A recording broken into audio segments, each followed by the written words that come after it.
There's this one popular con goer who was somewhat popular amongst the other goers for getting great snapshots of cosplayers. He usually talks cosplayers into getting poses that he wants, which is fairly normal so long as you don't ask them to break their moral standards. But boy, oh boy, I don't know how he does it, but he actually gets female cosplayers to show a bit more than what's underneath their navel, expose their cleavages, and even have straight girls kiss each other. The answers came to me when one of the cosplayers spilled the beans on him. Turns out they are actually forced to do these poses. What he does is he asks girls for casual poses, then moves on and asks them to show a bit more skin, then ultimately asks them to do more daring shots. When they decline, he tells them shit like, "This is for art. No harm in doing art. This is how the pros make it to the top. I can see potential in you, but you won't make it like the pros if you don't push your limit." Yeah, that's a red flag to me. The fact that he actually pulls this off is mostly he takes pictures of amateur cosplayers. And so I sent out one of my trusted marshals, Snake, to find him and let him explain his shit. From here on, the story is how Snake explained it to me. Of course, finding the one guy in the crowded event was tough.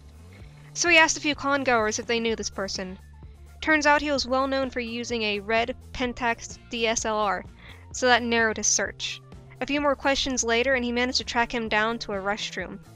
He saw him in the cubicle, so he decided to wait by the door and let him do his business. But minutes passed. So he figured that this person was taking too long inside, even for a person who may have been taking a huge dump. He then went inside the next cubicle and noticed his shadow on the gap below doing some very repetitive quick movements. He then went back out and shouted, "Hey! Are you in there?" No response. The shadow beneath the gap didn't stop either. "I'm a staff member. I need you to talk to you for a minute." Still no response. Snake knocks on the door. "Are you hearing me? I said I need to talk to you."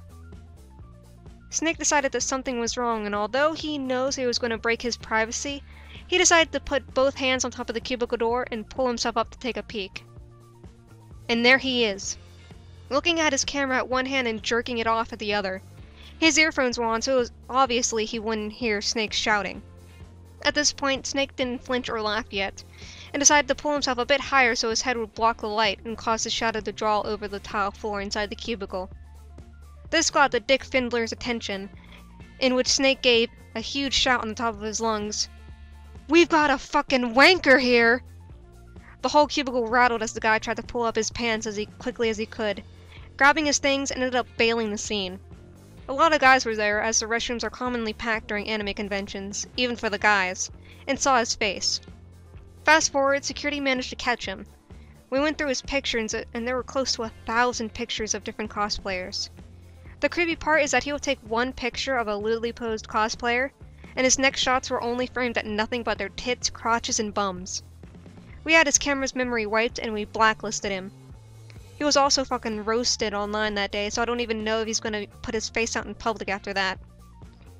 During the private debriefing, Snake told me his exploits on how he tracked him down. The wanker up to his bust onto the restroom. But what he said next had me laughing like a damn turkey. On this day, the wanker received a grim reminder that you don't casually jerk it off in public restrooms.